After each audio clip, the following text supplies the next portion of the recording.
आपका सुपरिचय। लोक जनशक्ति पार्टी रामविलास प्रदेश अध्यक्ष संसदीय बोर्ड, पूर्व एमएलसी हुलास पांडे। सुने हैं कि आपका पुत्र जो है यहाँ पर तरारी से चुनाव लड़ रहे हैं, इसके बावजूद भी जो है सभी लोग अपने अपने पुत्र के, अपने अपने भाई के प्रचार में लगे हैं, लेकिन आपने यहाँ रामगढ़ में भी आकर के समय देने का काम किए। इसके विषय में आप क्या देखिए, चारों सीटों पर बिहार में जो उपचुनाव हो रहे हैं, चाहे रामगढ़ हो, तरारी हो, बेलागंज हो, इमामगंज हो, एनडीए के सभी प्रत्याशियों की जीत सुनिश्चित करना हमारा राजनीतिक धर्म है। और इसी राजनीतिक धर्म के तहत हम आज रामगढ़ विधानसभा में यहाँ के भाजपा के एनडीए समर्थित प्रत्याशी अशोक सिंह जी के चुनाव प्रचार में आए हैं। और हमारे लिए बड़ी खुशी की बात है कि आज हमारे जितने भी पुराने मित्र साथी, इसी बहाने हम सब एक दूसरे से मिल भी रहे हैं, एक दूसरे का कुशल क्षेम पूछ रहे हैं, एक दूसरे का उत्साह बढ़ा रहे हैं। और जहाँ तक तरारी विधानसभा की बात है तो विशाल प्रशांत हमारे घर के पुत्र, हमारे भतीजे जरूर हैं, लेकिन अब तरारी की जनता ने उनको अपने पुत्र के रूप में स्वीकार कर लिया है, इसलिए वहाँ तरारी के बजाय हम रामगढ़ में वोट मांगने आए हैं। अभी गांव में आप घूम रहे हैं, कैसा माहौल है सर? बिल्कुल उत्सव का माहौल है जी। उत्सव का माहौल होने का वजह यह है कि जहाँ एक तरफ माँ लक्ष्मी की आराधना पूजा की गई है दीपावली में, और सामने छठ है, और ऐसे मौके पर छठ व्रत करने के लिए या दिवाली के शुभ मौके पर जो हमारे मतदाता, जो हमारे साथी अन्य प्रदेशों में निवास करते थे, रहते थे, वो सभी अपने अपने गांव लौटे हैं।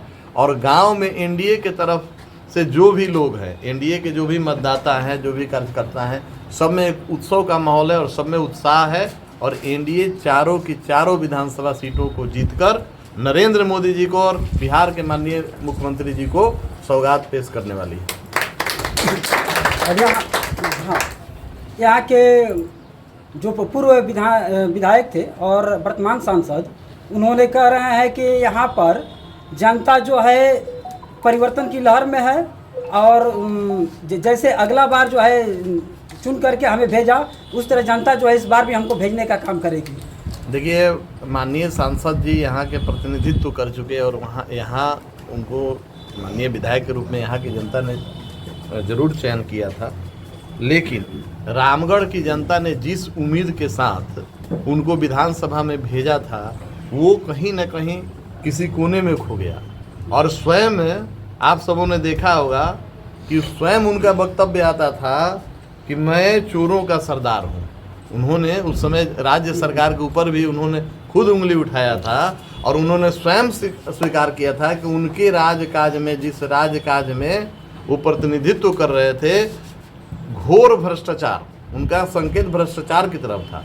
तो कहीं न कहीं ऐसे मुद्दों पर रामगढ़ पीछे रह गया है, और अब फिर से पुनः मौका मिला है इस उपचुनाव का। तो हमको लगता है कि इस बार रामगढ़ की जनता कोई चूक नहीं करेगी।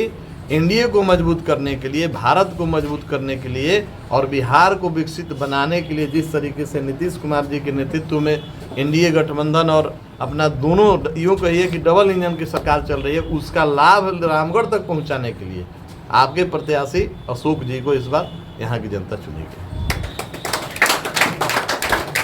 क्षेत्रवासियों को क्या कहिएगा सर?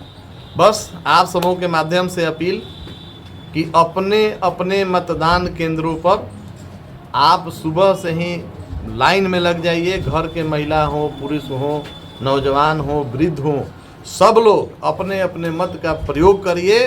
कमल का बटन दबाइए। कमल का बटन दबाएंगे, अशोक जी को विजयी बनाएंगे तो लक्ष्मी जी स्वयं रामगढ़ में पधारेंगे।